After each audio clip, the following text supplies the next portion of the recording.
All right, Dave Lee, welcome to the podcast, man. You have been somebody that I have been following for a long time.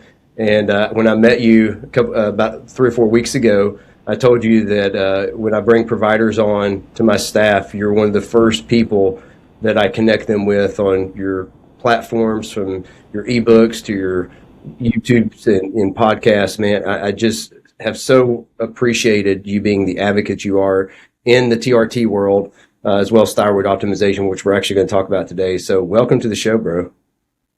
Man, yeah, thank you for having me. And I remember when we had that conversation, and it's very touching for me living so far kind of removed from this space. I mean, I live in a very small country. Not a lot of people here speak English. It's very isolated. So, you can see the numbers go up on, a YouTube video, or you get an email here and there. But, when you hear kind of real world feedback, not just from, clients and TRT patients, but also practitioners in terms of saying your work has helped shape our practice and therefore impact our patients. That's been my goal all along, is to be able to go, how can I create as much of an impact in this space as possible at a higher level, and therefore that trickles down to the most people as possible. So yeah, that was very, very good to hear that, and I'm glad that that's been able to provide a lot of value for your team as well. Well, thank you. And I'll say this real quick. I was right after I got back from that conference. I was on the phone call with a patient, and he's been a big follower of yours. And so I was telling him, I was like, dude, Dave is going to come on the podcast, and he's like, bro, he thought initially you were going to be here. He's like, I'm sneaking in. He's like, I'm going to bring questions. He's like, I freaking love that guy. So not only do you impact the providers, but I mean, there's just, yeah, you've just made a difference in people's lives. That's awesome, man. No, that's fantastic. Next time I'm over that way, we'll have to do one in person. Yeah, let's do it. Well, so one of the things when you were at Silverback, you really kind of talked a lot about your focus here recently being on thyroid optimization, and I think thyroid optimization, particularly in men, is somewhat complex. It's confusing. There's a lot of different opinions about it, and so I thought what we really never had great people like yourself on to talk about thyroid in particular, and so I really wanted to just focus for a while on thyroid optimization, thyroid specifically in men, and really just go through the basics and then understand how we think about thyroid optimization, what we need to be looking for, how to manage it, and a little bit of the myths around thyroid. Yeah, no, that's a great idea. So It's sorry, you go. yeah, so I would so one of the things, let's just start with this.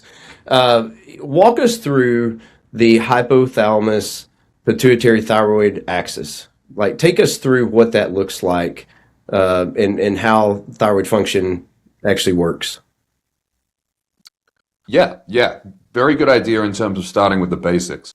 So, for people who aren't aware, you've got the pituitary gland, which sits kind of in like the basal region of the brain. And this, I often describe this as like the cockpit or the command center in terms of signaling your hormone secreting glands to do stuff. So it's basically the master regulator. And this not only governs output, but also regulation in terms of feedback. So it's kind of like the goal of this thing is to keep all of the hormone secreting glands in like the middle of the thermostat, like the Goldilocks zone. So in terms of the connection with the thyroid, is the pituitary gland has a process in which it signals thyroid releasing hormone, and then when it gets to the thyroid itself, in terms of how the thyroid responds, we're then looking at thyroid stimulating hormone. And this is something that's often myopically looked at on lab tests as TSH. And there is a very clear, and when it works properly, very effective feedback loop that occurs at a cellular level where the thyroid primarily produces T4, and the T4 is then primarily, and I'm emphasizing primarily because it's, a little bit of an oversimplification, but T4 is primarily converted to T3 in the liver. And then T3, I like to describe as the hormone that does thyroid stuff. It's active thyroid hormone. So T4 is, and again, there are some nuances to this, but T4 is primarily a prohormone or a precursor, It does some stuff, and it's important for getting into certain tissues to then be metabolized locally, especially the brain. But to put it very simply, the pituitary signals the thyroid produces T4, T4 then gets converted to T3 in a rate limiting fashion, and there is also some feedback there with reverse T3 conversion, which we'll kind of come to a little bit later. And then as T3 activates the receptor, because T3 doesn't do anything until it activates the receptor in which it produces the effect, when these receptors then get activated, this sends feedback back to the pituitary gland to say, okay, there's enough thyroid here, we don't need to make any more thyroid hormone. Or there's not enough thyroid hormone activating the receptors, and you need to crank up that production. So that's the feedback loop when it operates properly. And in a perfect world, everyone's thyroid receptors are saturated. There's an abundance of, glucose burning energy in the body. And then the TSH as a result of that is nice and low because the body's basically saying, hey, we've got what we need. Everything's sweet here. Just keep us topped up. And that would be a euthyroid individual. But unfortunately, a lot of people are dealing with a scenario in which that system is not functioning properly. Right. And I want to go into that in greater detail, but let's just again, for the physiology, talk about, in my patient world, we have a lot of patients who are fairly inept around hormone therapy. They're looking at supplementation. They're following influencers and educators, and I get a lot of questions about, well, what raw materials, right? What minerals, vitamins, things like that are important for the proper production of thyroid hormone as well as conversion. So if just from the basic standpoint of, supplementation, nutrition, and minerals, what are the things that people need to be looking at for optimal thyroid function? These are great questions. And I look at things a little bit more broadly in terms of not just mechanistically, but also pragmatically in terms of how to get an outcome. So the typical answer to this question is tyrosine, selenium, and iodine, right? Which is like the three precursors that you need. And I see a lot of people looking at this very simply in terms of saying, well, if you just give people those precursors, then the thyroid will have everything it needs to do what it does. Cool. If I give you bricks and cement and tell you to build me a house, does that mean that you can build me a house? Probably not, unless you have the background of a builder, which maybe you do. And then if I give you more bricks and cement, is that going to solve the problem? Absolutely not. So this idea that we can just fix issues in the body by providing more of the building blocks, especially building blocks that individual is most likely not deficient in, is a massive misunderstanding of human biology. So when it comes to what the thyroid needs, yes, those are the precursors for what it needs to actually make thyroid hormone correct. But the problem is more so not that the body doesn't have the materials that it needs. There's dysfunction, or there is also stress-based feedback in which this axis that we spoke about before is either dysregulated or suppressed, or the thyroid itself is damaged. The part that people often overlook in terms of thyroid receptor function, because again, thyroid hormone doesn't do anything until it activates a receptor. Kind of like if you're playing pinball, you can have a whole bunch of balls flying around the table, but unless you hit the bumpers, you don't get any points. Thyroid receptor needs vitamin D.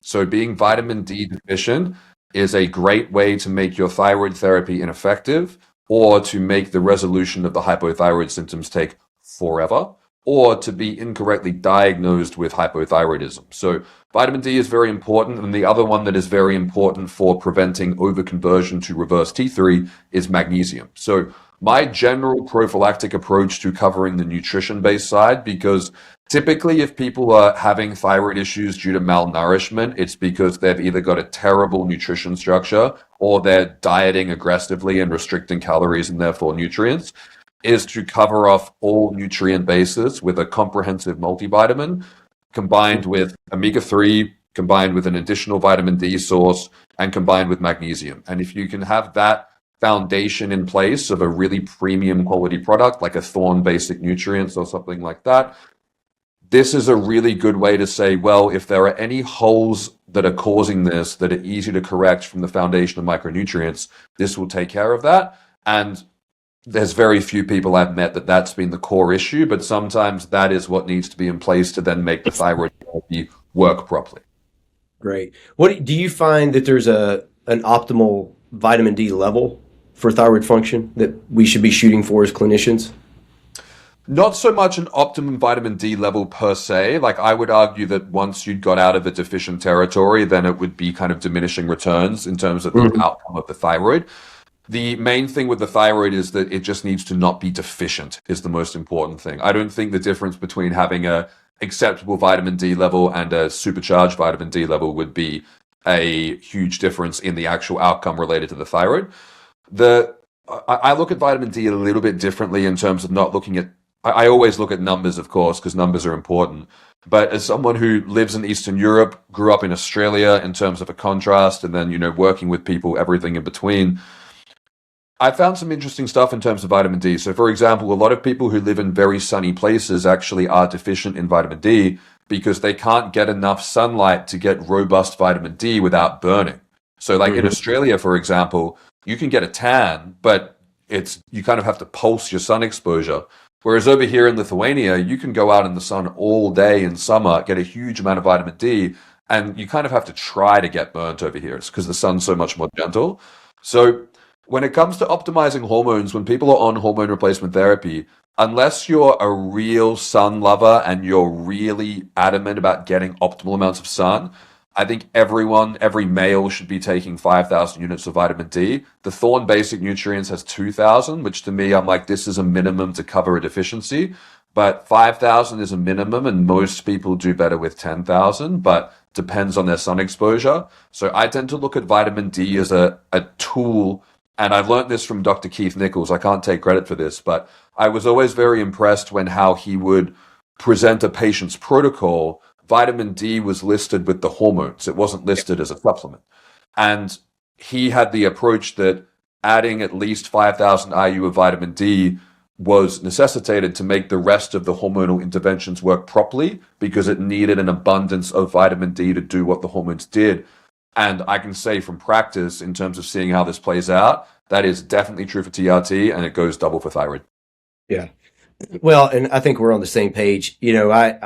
I think so much of the supplementation is overhyped. I think vitamin D is an exception. And, again, as a clinician, seeing patients in the office who come to you and they say, I want to go these more natural routes, and you just don't see it move the needle, right? You've got a lot of people selling a lot of products and a lot of, ideas out there about, you really just need to, figure out your methylation and you need to do these supplementations and it's going to fix the thyroid. And I'm like, dude, I've done this a long time and I've let people try that and it never moves the needle. Numbers don't change, symptoms don't improve. So I think what you're saying is spot on. Vitamin D is the one thing that I think is a non-negotiable, but all the other ones, it just doesn't really seem to move the needle.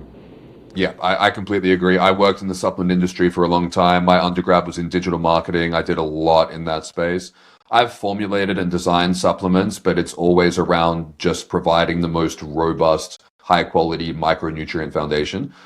And it's never designed to actually move a needle that's noticeable. It's more designed to go, this is a foundation of everything that the human body needs to make everything else work properly. But everything else that comes in a bottle, if it's got an affiliate code, if it comes on Amazon, it comes in all these different things. There are exceptions. Like there are definitely a handful of things that do make a difference, like good quality, high doses of omega-3. The vitamin D that we spoke about before. I've become a bigger fan of magnesium over the years because I've seen the impact that it's had. I often make fun of the myth that everyone's deficient in magnesium. People just repeat that. It's like this common knowledge thing. I've never seen a magnesium deficiency in my entire life. Yeah. But I would still argue that almost everyone could benefit from more magnesium. But the idea that everyone's deficient was one of the most effective marketing ploys of all time. But so true. Those kind of things are really not going to move a needle in terms of you waking up and being like, oh, I feel different. And I think a lot of people are looking from supplements. What if they did do that, you wouldn't be able to buy them over the counter. Like if supplements did do what they claim to do or what people hope they would do, they would be pharmaceuticals and they'd be regulated. Yeah. So, no, that's great, man. Let's talk about another huge controversial point, and that's how we measure thyroid. And we can go into, I think at Silverback, you actually talked about, serum labs versus what's actually happening in the cell, and we can go into really deep conversation about that. But let's just talk about TSH, right? This is, how many people have you talked to over the years where they say, I went to my provider said my thyroid looks fine. You look at the lab and you're like, the only thing they checked was TSH, right? So give us a little bit like, how did we get there? What is wrong about that approach, and what is the better route to go for thyroid function? Yeah, absolutely. So for people who would like a much more long-winded and scientific answer on this, by the time this comes out, I'm going to have a 2.5 hour thyroid masterclass up on YouTube, which is going to have slides and go into all the real nerdy stuff. But I have some props in that video, which people will have to kind of imagine that I've got here today, or if you're just listening to audio, I'll try to explain it in a way that doesn't require a visual. So if we look at TSH is a useful measurement if the system is working properly or if it's used as part of the whole picture. Actually, I should rephrase that. It always has to be used as part of the whole picture, and that piece of that picture is only meaningful if it's a typical presentation of hypothyroidism, meaning there's no issue with the pituitary, and as long as we are looking at everything, then it is a useful component of what we're looking at. In isolation, it is completely and utterly meaningless unless it's jacked through the sky. Like if someone just runs a TSH and it comes back at like 25, okay, that you've got a thyroid problem. Like that's easy.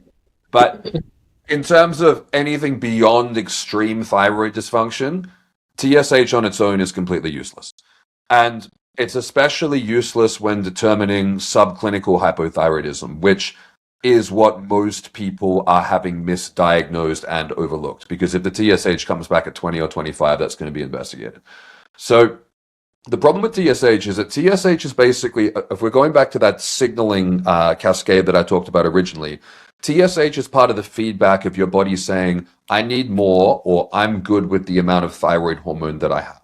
So if this is functioning properly, what we want this to present as is low TSH, ideally under 1, and then a robust T3.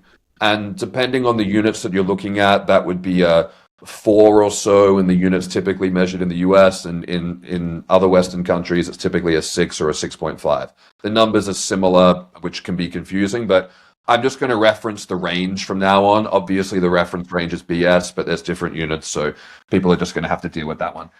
So ideally, what we want is low TSH, high T3. And if we're using the analogy of, let's say you and I are at like a fancy steakhouse where like they fill up your water glass to keep it topped up all the time, that's how the thyroid likes to work. So if the glass on the table is full of water, and that means T3 is high, and I'm signaling to the waiter being like, I'm good, bro, like I don't need any more water, that's the perfect scenario, right? That's low TSH, which is me signaling the waiter, high T3, which is the water glass being full.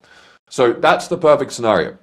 So in the situation that TSH is, that we're looking at a system that's working well, which is that TSH is functioning properly, if that TSH is elevated, which I would argue is, we can kind of discuss what elevated is.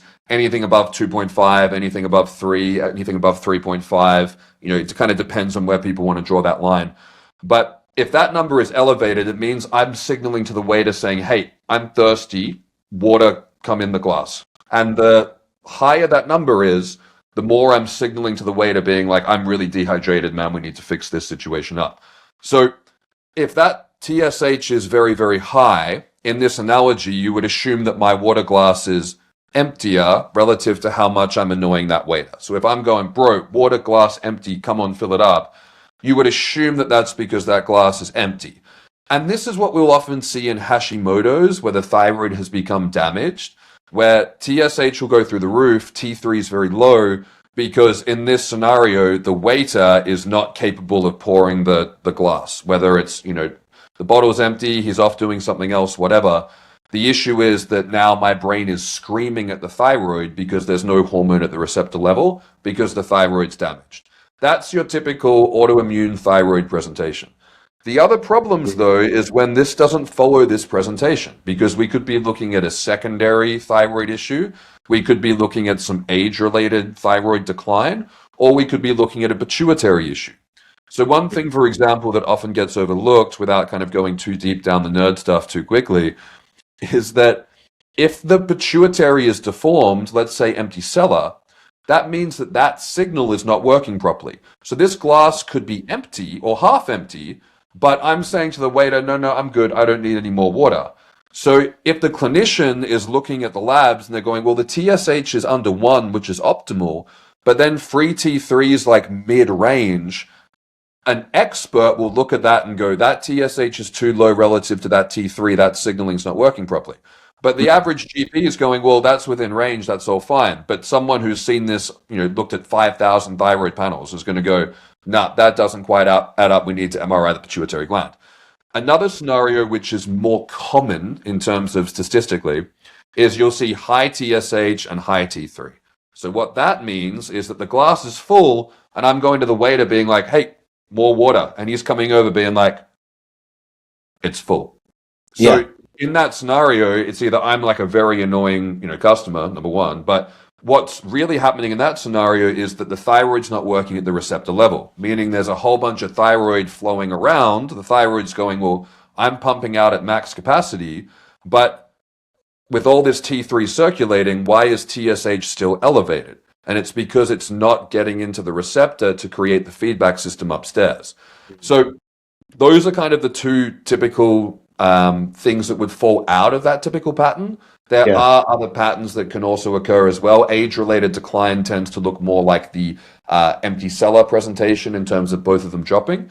But that's kind of how that TSH feedback system works. But if you're only looking at it in isolation without the whole picture, including symptoms, including the rest of the lab test, it's basically useless. So, from what I'm hearing, I'd love you to speak into this. So you've got a TSH, let's say 1.2. You've got a T3, 3.6, free T3. Your step in that is looking at the pituitary. You would say MRI the pituitary, see if there's something there, or would you still treat that patient with thyroid if they're symptomatic? I'm a big test, not guess guy. So if I've got a scenario going on with someone, and this is what I've been mentoring every provider I've been working with for a long time, is even if it doesn't necessarily change the outcome of the treatment procedure, you still need to know the why of what's going on because it could be impacting other stuff. So if someone had empty cellar, which was suppressing the output of thyroid hormone, depending on how that pituitary individually is deformed, then that may be the only system that person's got dysfunctional. But if I know they've got empty cellar, now I'm going to be looking at things like DHEA, cortisol, pregnenolone, testosterone under a different lens to say, well, is this actually optimal or is this impacted and does this need a little more? And that's when you have to circle back to, okay, let's say the DHEA is at 120, 130, for example. Now I'm going, okay, well, this was on the borderline before, but what were those symptoms you were talking about again? Okay, this could also be impacted in that way. So I always like to have a root cause. I'd say in like a TSH-T3 example like that could be someone that has actually just good sensitivity to thyroid hormone. So in something like that, I'd be going, well, it depends on symptoms and how you're feeling. But let's say they had a TSH of 0.8 and a free T3 of 2.9. I'd be going, okay, this is a bit more extreme on that angle. And, I guess different providers have different ways of looking at things. But for me, blood tests are a tool to say, do I need to image this? Do I need to scan this? Do I need to escalate this? Because there are some blood tests that will tell you what's going on. But a lot of the time, the blood test is basically saying there is a problem here, but then the imaging is to determine, well, what is that problem? And I think providers and patients need to get a lot more comfortable with the idea of doing imaging to rule things out rather than only imaging when you know what that problem is. Like if a kid's like, Dad, there's a monster under my bed, you're going to check because there's a 99.9% chance it's not a monster. That doesn't mean the exercise is a worthless exercise because it puts a kid's mind at ease. And Yeah. when it comes to doing these diagnoses or working out how to troubleshoot, a patient's complex hormone presentations, I'm like, well, let's just do the scans and then we can rule stuff out and then we know. And I think that's a good way to do Yeah. it. Yeah.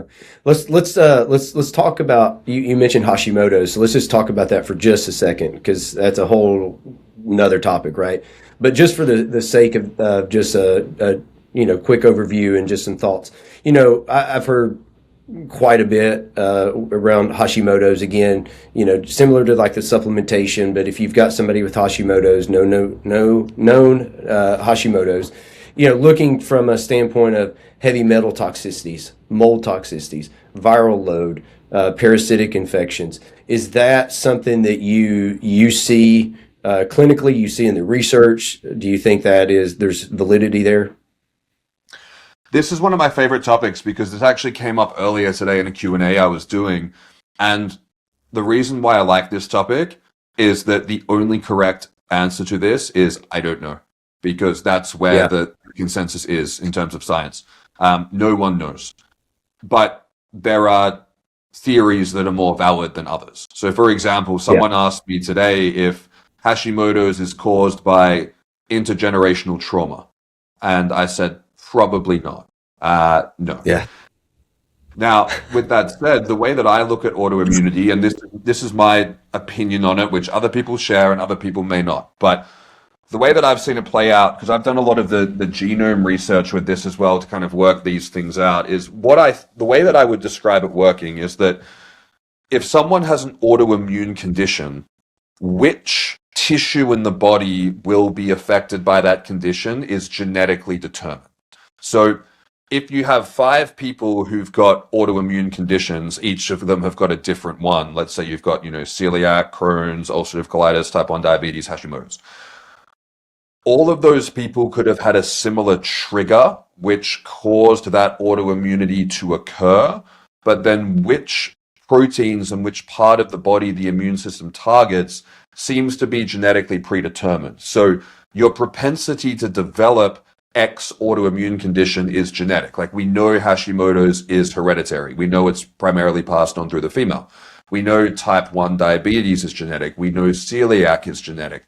All of these autoimmune conditions have a genetic pattern to them, but there's also the part of that that's important, that not everyone who has a mother with Hashimoto's also gets Hashimoto's, regardless of if they're male or female. It's not an always thing. So it seems like there is a genetic component of what autoimmune condition you will get if you develop one, but what triggers that coming into play, that's the big question in terms of what is this? And Yeah. when I've seen it in terms of patterns, it seems to be a big stressful event. And stress is subjective, right? So, if someone is not particularly resilient and they go into their high school exams and they've got a lot of performance pressure, that could be an extremely subjective, stressful event. I've Right. often seen it be triggered by things like crash dieting, miscarriages for women, sexual trauma, all kinds of stuff will trigger it. But it seems to be some kind of thing that goes on in adolescence, kind of primarily, which kind of activates this thing. And I think that there are likely multiple pathways. Like I know, for example, rheumatoid arthritis has some very good research in terms of gut permeability and specific types of gut pathogenic infections causing those antibodies to increase. And whether, again, how that's actually playing out, it's not clear. But I think that there could be, for an individual, any of those components could be a contributing or primary factor. It seems to be when the body is in a state in which it is in a diseased, immune, kind of triggered state, that something is causing Yeah. that to go on. But the way that I look at Hashimoto's, and this is the part where I probably don't agree with a lot of the discourse that comes from these discussions, is that, let's say you've had Hashimoto's for 5 years, elevated antibodies, everything's gone on, and then you find out it was, I don't know, let's say the heavy metals or any one of those things was the root cause. If you fix that and resolve that and bring your antibodies down to 0, let's say you could do that, that hasn't undone the damage that's been done to your thyroid gland. So the best case scenario is that if someone completely is able to resolve whatever the root cause is of Hashimoto's, which I haven't seen that actually be able to occur, but let's say they could, you've still got a thyroid Yeah. that's been damaged and is still underperforming. So the best case scenario is that the medication dose wouldn't need to be escalated. But I do see a lot of people think that there are holistic solutions that will allow them to avoid needing thyroid hormone. And this is objectively the worst thing they could do for their physical, mental, thyroid health, anything. Yeah. Well, and I think it's such a good point. You hear about plasma exchange or plasmapheresis, if they've got these heavy metal toxicities. And again, the other question I was thinking about was, if you're looking at a patient who has known Hashimoto's, you've got elevated antibodies, TPOs through the roof. Do you find that even in treatment, and I think I know the answer based off what you just said, is there reason, if you've got a patient where you've optimized the thyroid function through medication, so now they feel better, their antibodies are still elevated, do you find benefit clinically for that patient to try to address ways to get those antibodies down?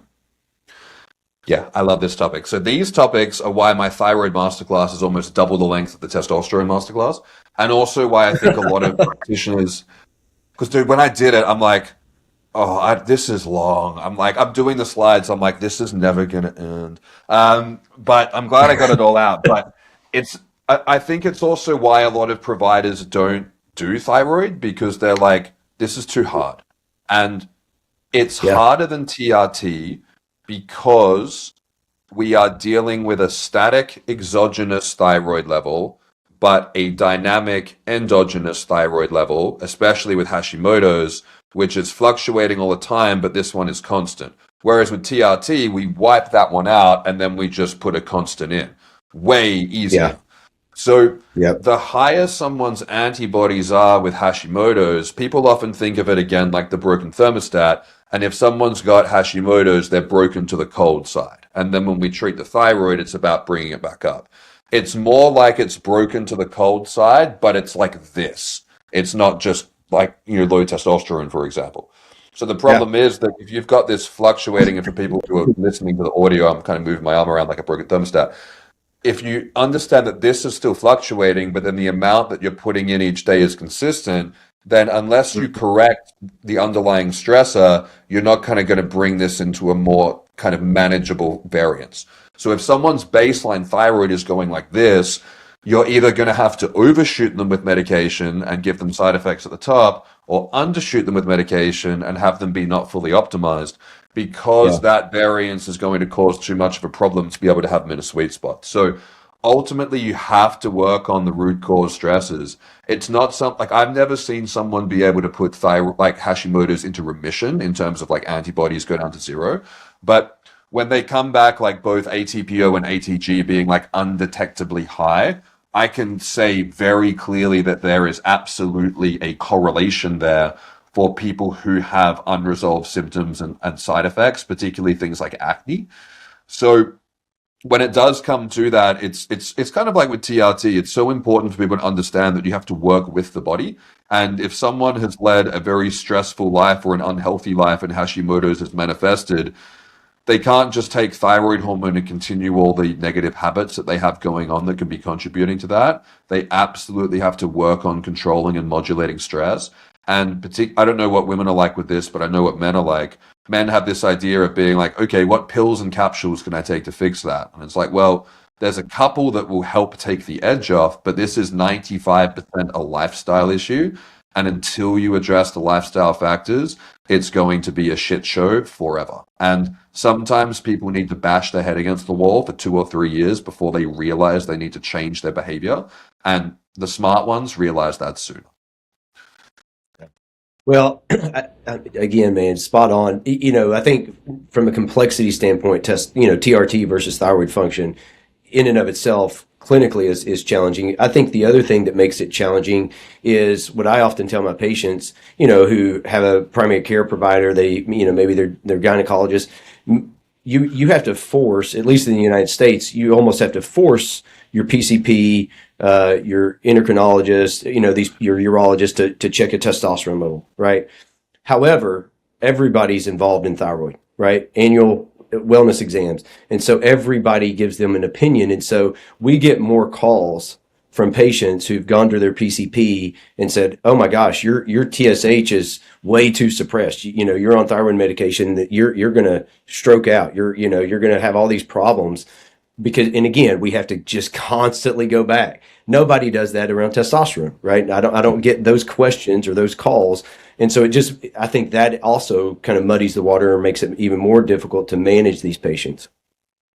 Yeah, look, it's a tricky thing when there's multiple chefs in the kitchen, it ruins a dish, especially when none Yeah. of them agree on how to cook and none of them even fucking know how to cook in the first place. Obviously, that's not going to work. Um, Yeah. and what you identified is absolutely true, is that there is a whole lot of fear mongering that is based on nonsense. Hmm. And this is causing a huge amount of people to, one, not proceed with thyroid therapy when they truly need it, or two, like I can't count the amount of people that I've seen who've been dialed in Australia. So for us, NDT, like Armour thyroid and stuff, is Yeah. not frontline treatment. Frontline treatment is T4 monotherapy, and then if it's a Hmm. non-response, then it's T3 monotherapy, which I Yeah. guess is slightly better, but still not right. But you can do NDT as like an off-label private thing. It has to be compounded, but we have it. And I can't count the amount of times I've had someone dialed in on like 2 or 3 grains of NDT. They go to their provider and their labs are perfect. Like, TSH is like, 0. 0.4, 0.5. Free T3 is maybe top quartile of the reference range or slightly above at peak. Everything's perfect. All symptoms are eliminated. And the doctor goes, "Oh, that's too high. I'm going to put you on 50 micrograms of T4 only." And I'm like, Yeah. and it just blows my mind, because they'll come back to me and they're like, "Oh, I feel way worse, but she said this was a problem." I'm like, this was like conservative. Like, this wasn't even close to being a problem. But I think that the funny thing that I found is that, like, I've shown some of my networking and mentoring clients examples of like healthy baseline thyroid function. And they're often like, Hmm. "I didn't know these people existed," but there are people walking around with a TSH of zero point 0.3 and a free T3 above the reference range naturally. And they're the people who have a fast metabolism. Yeah. Yeah, exactly. Yeah, we don't want to talk about those though, right? It's everybody gets stuck in that reference range, focused on TSH, and we're the same way, right? Synthetic T4, you might add a little bit of leothyrionine if the T3 just isn't low, but I mean honestly, in my experience, that is a clinician who's already pushing the envelope. Most of your PCPs just continue to increase the synthroid or the levothyroxine, and it's they just miss the picture altogether. Let's talk about reverse T3. So you mentioned stress. Is this a test that you commonly check? What are your how are you looking at reverse T3? What does reverse T3 mean? What is its importance, if anything, from your standpoint? Yeah, I love this topic because this is one of the topics that I disagree with my colleagues. And with my colleagues in the space, I'm very blessed to have a number of people who, very proud to call friends as well, who we agree on like 95% of stuff, and then we agree to disagree on the smaller things, which is like the 5%. So I think my approach to reverse T3 is something that a lot of people don't agree with, but I also think that it's totally fine because I can see where they're coming from and I know they can see where I'm coming from. So I covered reverse T3 quite extensively in the masterclass I did, because I think for me it's one of those things, and not to transition, in terms of a different topic, but similar to like HCG on TRT, which is that there are different ways of looking at it, and then there are different conclusions that people can come to, but there's also like a balanced midpoint. So I have a pretty balanced midpoint on this. So the problem with reverse T3 as a lab test is that in most countries it is extortionately expensive. So Hmm. if reverse T3 was $20 to test, it would be a different story.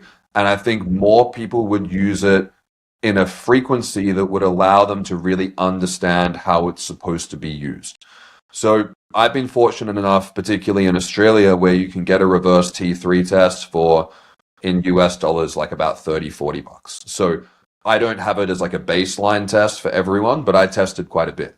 So the reason why people say reverse T3 is the useless test is that it has nothing to do with hypothyroidism in terms of the thyroid itself. There is nothing involving reverse T3 that requires treatment with any kind of thyroid hormone or medication.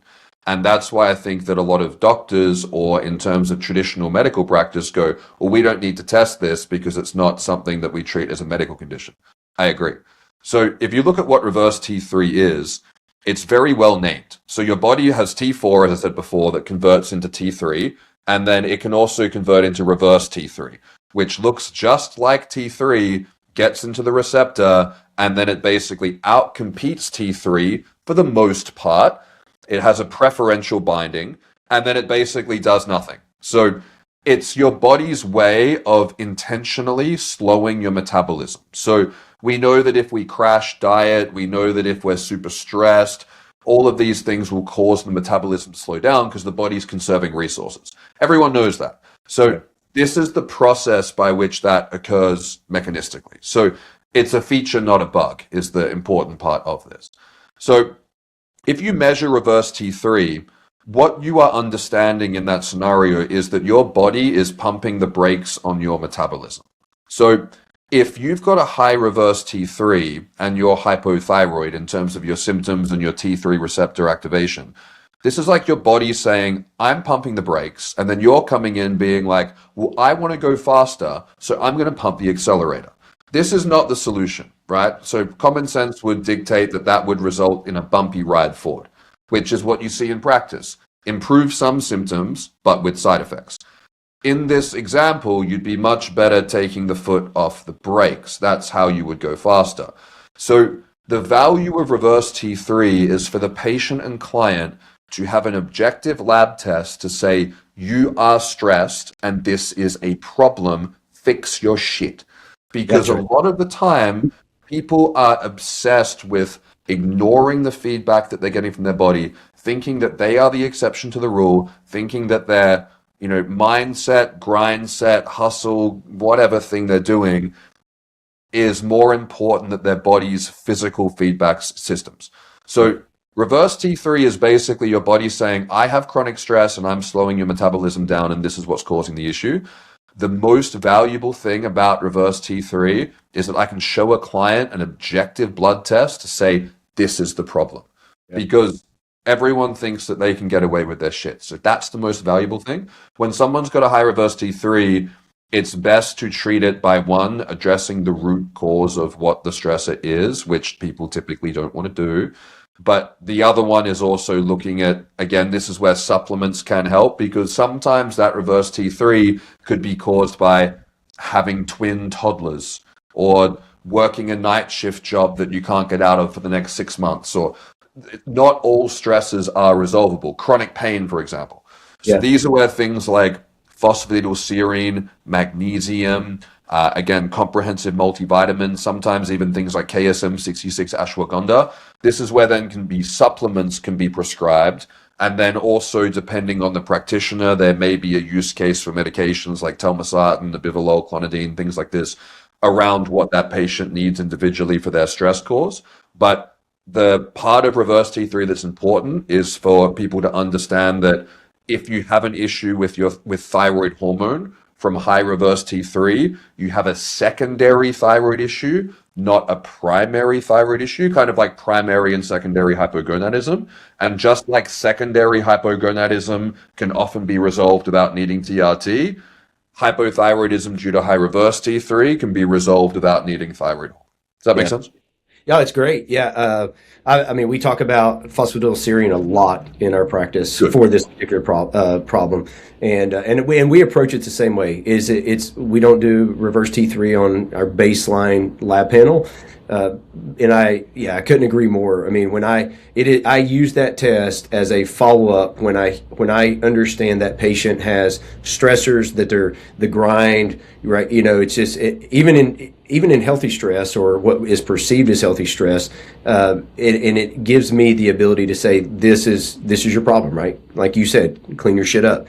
Because if you don't help them, see that, they just want to dismiss and just stay in that chronic stress environment and not really do anything. So that's exactly how we do it. But yeah, we use phosphatidylserine a lot for that particular patient.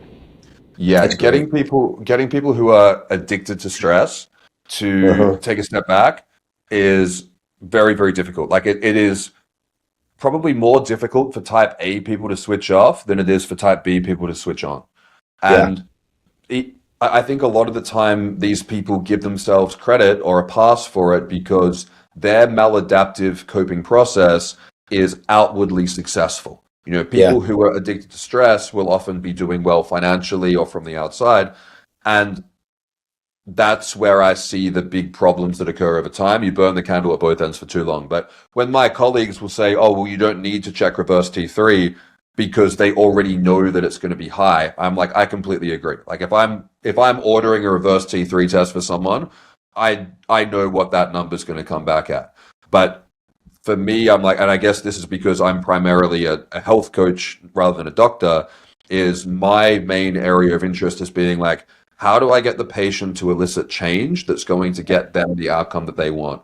And the type of people that we're talking about will often completely ignore this until they get a piece of paper that goes, see, and then they go, Yeah.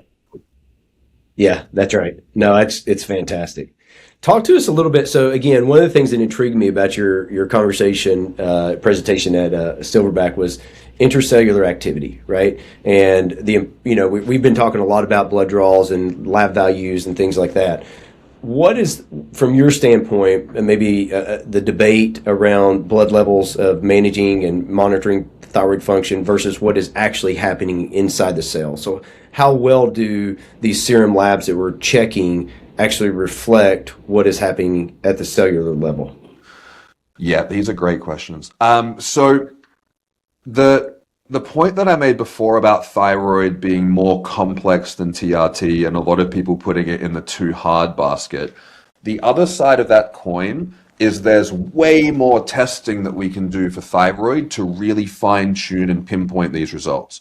So in some ways it's more complex, but in other ways it's more methodical because you can have more variables to look at. Like one of the challenges with optimizing testosterone for someone on TRT is that one guy will be optimized in the top quartile of the reference range, and the other guy will need to go 2.5 times higher than the reference range to have a response.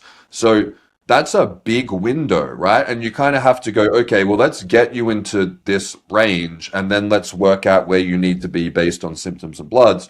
But the problem is there can be a lot of lifestyle or mental health factors that can impact the symptoms that we're trying to optimize for with one variable. So that's a pretty murky kind of thing. Thyroid is less murky, but we have to know exactly what the type of hypothyroidism that we're dealing with is. So the thing I like about testing and optimizing thyroid, and I've said for a while that it's relatively easy to take someone from being severely hypothyroid to not severely hypothyroid. Like if someone's got horrific hypothyroidism, pretty much any doctor who's graduated medical school can get them out of a severe hypothyroid episode. Just throw a bit of T4 at them. But to actually get someone from like 70% optimized to 100% optimized, that's a very different skill. And I think a lot of people don't, a lot of providers as well don't look at that in terms of saying it's worth doing this because it is more work and it's a lot more work. But when you get that right, like let's say you need to be on 3 grains of thyroid and you're on 2 grains and you're like, I feel fine, I feel good. That difference between leaving that extra grain on the table, that could be the thing that you think is coming from all this other stuff that you're wasting all this time, energy, and effort on. But no one's worked with you to be like, okay, really, where's that optimal set point for you? Because when it comes to thyroid hormone, same with testosterone, it exists on what's called an inverse U-shaped response, which is the jargon for like Goldilocks zone. So I often use like coffee as an example. If I stay up all night, 0 coffee, bad. 3 cups of coffee, pretty good. 20 cups of coffee, bad. But it's a different kind of bad, right? So then that coffee is great for me up until the point that I have too much, and then my blood pressure goes up and I start getting anxious. So testosterone is very similar to this, is that testosterone is very, very good for you and it's protective to every system that it works on up until you take it too high. And then once you cross that ceiling, then it starts to become damaging for all of those things. So it's about tucking under to say, what's the optimal amount that I can benefit from that promotes my health? Because that's going to be better for me than just not being hypogonadal. So Yeah. thyroid is the same. So when it comes to looking at the thyroid lab tests, the problem can be that one, the TSH T3 feedback loop doesn't work properly, but two, the symptoms aren't clear in terms of, if you come back and let's say your TSH is at like 1.1 and your T3 is at like 4, it's like, well, is that enough? And it's like, well, how do you feel? And it's like, well, I feel better.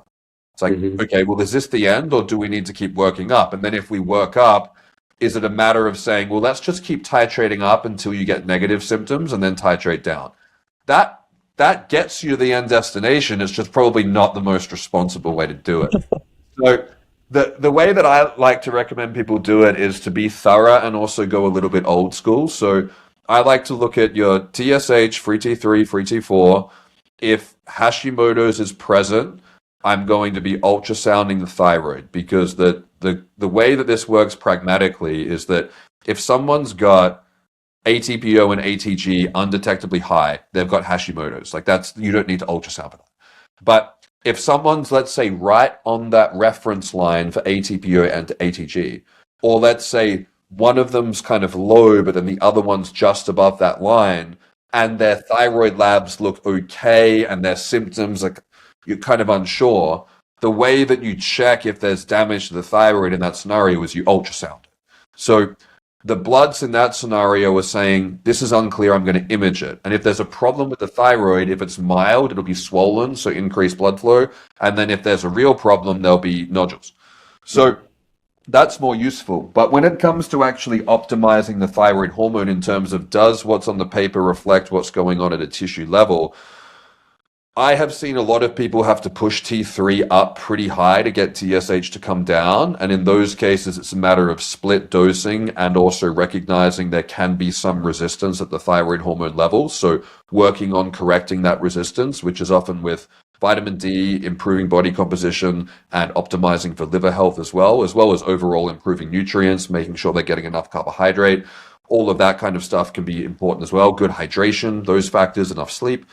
And the other factor when it comes to, I guess, the end outcome of that result is, again, looking at their symptoms. Because if someone's saying, well, I'm still severely hypothyroid and the labs are looking okay, then we have to kind of come back and do a bit of an analysis of saying, are these symptoms from something else or do you need more thyroid? And the old school test that I lean on when I'm not sure is waking temperatures. And when I talk Okay. about waking temperatures in 2025, a lot of people look at me like I'm speaking Chinese, but Yeah. this is how this was like back in the day.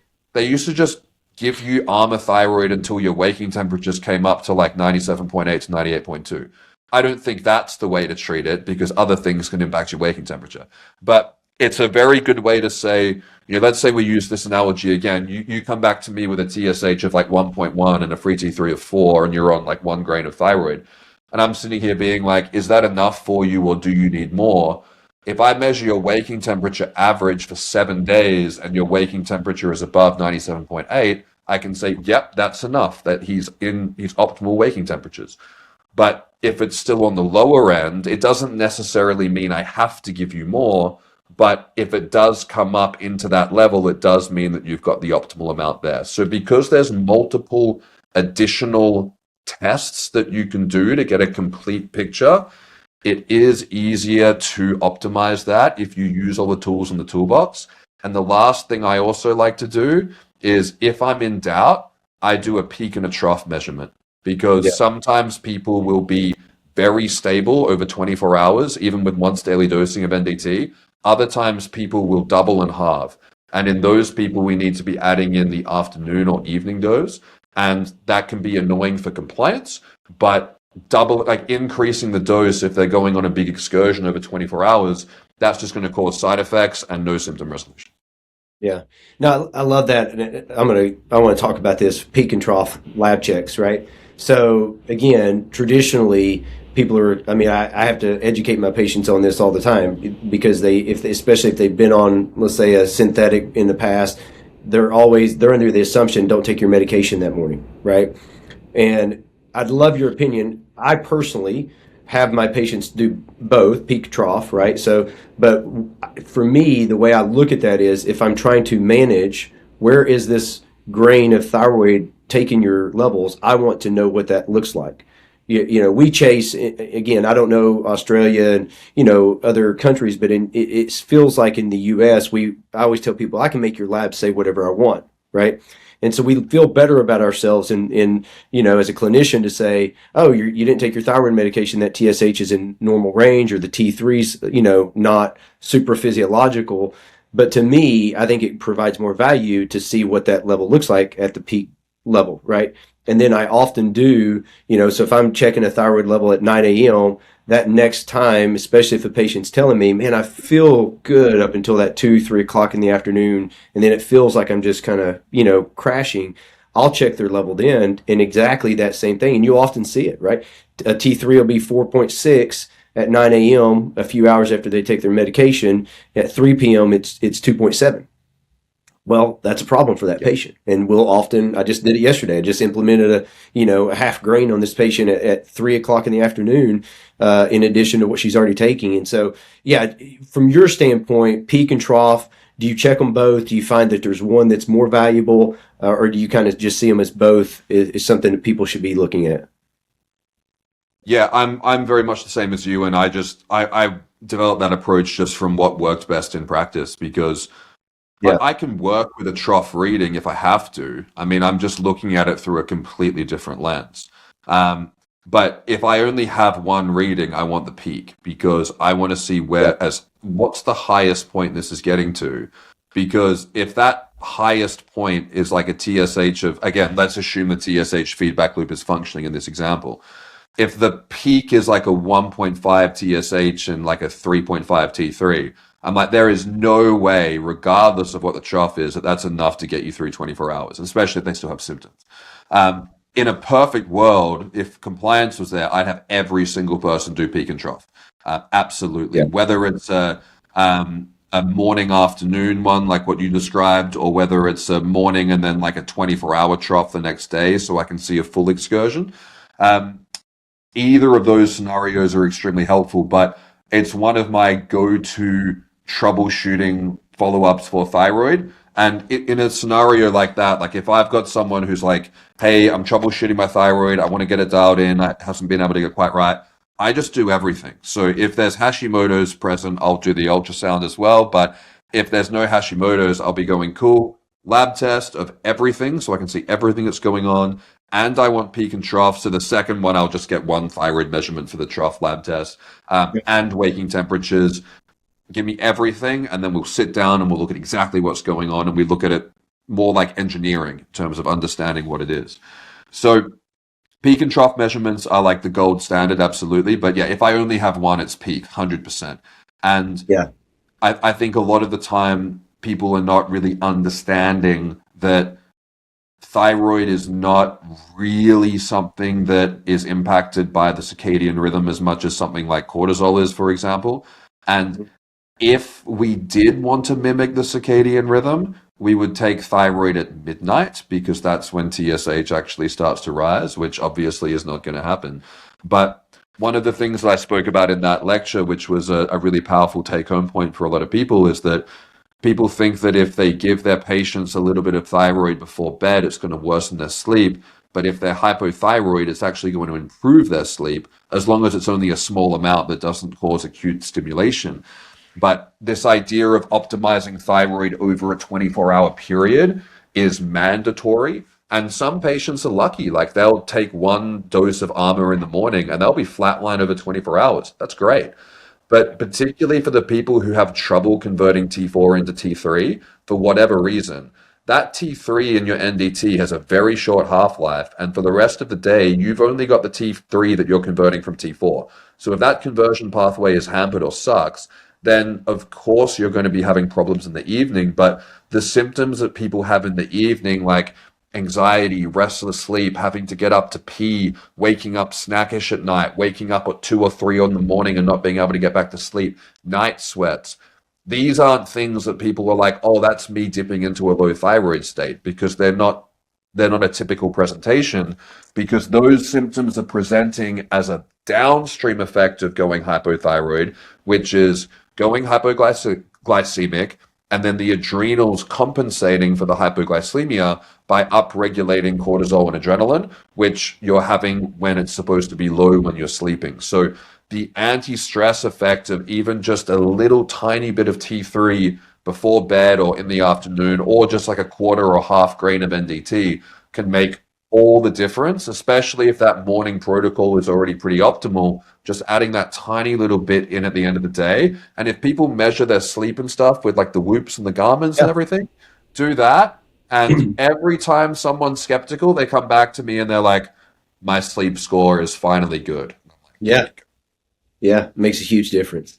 Talk to us as far as, we've talked a lot about, synthroid, levothyroxine, leothyronine, NDT, Armor. Why do you prefer NDT? Where is the controversy there? When so many people are so familiar with and been told for, so long to just use the synthetic forms.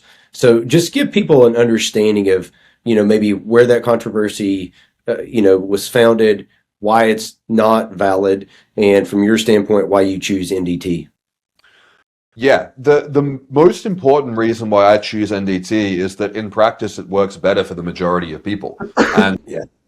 every single person who I've ever spoken to who has practiced thyroid extensively agrees unanimously. Um, it's not for 100% of people, but at least 80% of people for all thyroid conditions, NDT just works better. Yeah. Now, in terms of the controversy around using NDT, I mean, if you look at the timeline, synthetic T4, T3 came out and was patented after NDT was on the market. So it's very obvious what the agenda was in terms of saying, hey, use our better patented product. But now that everything's gone generic, then I think it's an equal playing field. Hmm. So there are definitely arguments for using T4, T3. And my approach is it's kind of like testosterone injections versus cream. A good practitioner has both in their toolbox and uses different ones for different scenarios, but probably leans more on one than the other for like a typical default circumstance. So that's kind of me with NDT. And the thing that people will often criticize NDT for as a limitation is that you've got this set 4-to-1 ratio of T4 to T3.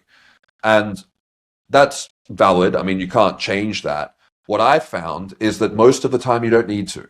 And Yeah. if people think that you do need to, they're trying to work around. It's like trying to train around an injury. It doesn't work. So if someone's in a situation where you're like, oh, their reverse T3 is a problem, so I need to give them less T4 and more T3. No, you need to fix the problem that's causing that issue. So Hmm. I've I've very, very rarely seen someone that I've had to manipulate that ratio. More often, it's a holistic issue that you have to do and correct. It's just that that takes more work and effort. And a lot of the time, that takes work from the patient or client, which they don't want to do. But Yeah. I haven't found that to be a problem. People will say, oh, well, the human ratio is 3-to-1 and the pig ratio is 4-to-1. Yeah, it's just relatively inconsequential in practice. It doesn't really matter. It's close enough. Yeah. So I have found though that with some people, particularly people with aggressive Hashimoto's, NDT can cause a bit of an immune reaction in some people. So, 1 in 10 Hashimoto's patients maybe, in which case the T4, T3 needs to be used. I've also seen a number of people, like the typical presentation for me is that if someone is, 60% dialed in on a synthetic T4, T3 combo, if they move over to NDT, they'll often get better results with less equivalent thyroid hormone of T3, T4 in that NDT. That's the typical case most of the time. The inverse is true sometimes. It's just outliers don't disprove rules, but it does happen. Everyone's kind of a little bit different in that regard. And the other thing I like about NDT, and this is theorized, but I think that there is validity to this theory, is that you're also getting the other bioavailable active compounds in the thyroid tissue, like T0, T1, T2, cofactors, enzymes. And people say that that's the reason why it works better. I think that's viable. All I know is it does work better, so that makes sense as to why. So I like NDT a lot. I like that you can adjust it in very, very small increments. And but if needed, I work with a lot of countries that you don't have NDT. Mm. It's only T4, T3. So you make that work when you have to. And it's definitely not the end of the world. You can absolutely do it. And I like to say NDT is like an A plus, and T4, T3 is like a B plus to an A, depending on the type of condition. And you can absolutely make the other one work. I just have a preference for NDT because I think it just works better. Yeah. No, I think it's great. I love the analogy of, having both in your toolbox because that's, again, same right here. I mean, we prescribe NDT, 80-90% of the time. Sometimes people don't respond to it or you just don't see it move. And then we'll use, T4, T3. And so I'm open to both, but I do have a preference because I think patients get better results from NDT.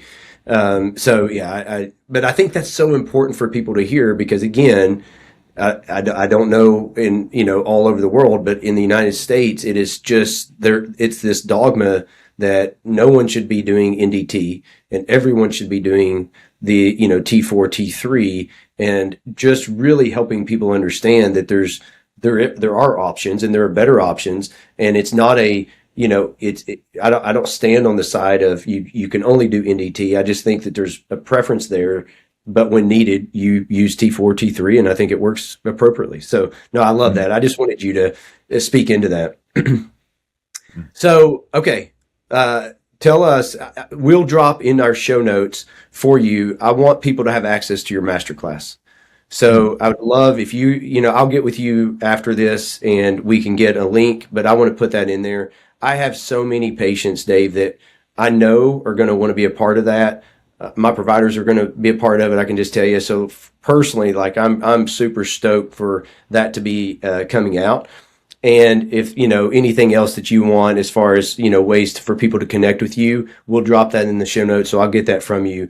But man, thank you so much for spending an hour with me and going over something. It's clear that you're passionate about it. You know what you're talking about.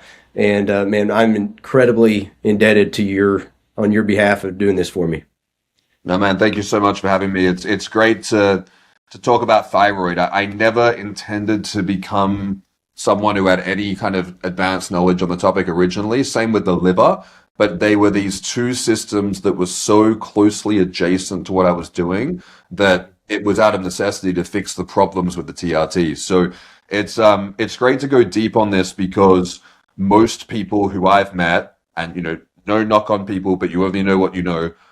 Most people wouldn't even be able to ask these kind of questions about the thyroid because it is, a bit of a topic that I think a lot of people have a surface understanding of. But when you really nail understanding it, to me, the thyroid is more of like a human engineering thing than anything else because it's so interconnected with basically running the energy system that once you understand the thyroid and understand how to correct it, you can generally resolve the other hormone related issues much more effectively. So if people want to kind of learn about the thyroid, and we'll chuck all these links into the description, but for people who are kind of new to the topic, I would say level 1 would be to watch the Beyond TRT lecture, which is like a 15-20 minute kind of broad view of the basics, some myths, stuff like that. And then if someone's on TRT and they're suspecting thyroid issues, I'll put a link for my troubleshooting TRT lecture, which is kind of going into how this would show up as side effects on TRT if there's something wrong with the thyroid. That's like an hour and a half. And then if people want the full in-depth everything that you need to know on thyroid, which is about 2.5 hours, then we'll put the masterclass in there as well. So you've got all kind of 3 tiers of information. And then if anyone wants to work with me, I have consultations available on advanced fundamental health, and I also have a $19 a month group on school, which has all of my archived content, all of my exclusive videos, and we do 2 video Q&As a week as well. So you can check me out at the TRT Academy. Awesome, bro. Listen, we'll put all that in there, but I'm going to have you back on, man. This was so helpful, and I'm just appreciative of your time. Thanks, man. Absolutely. Anytime.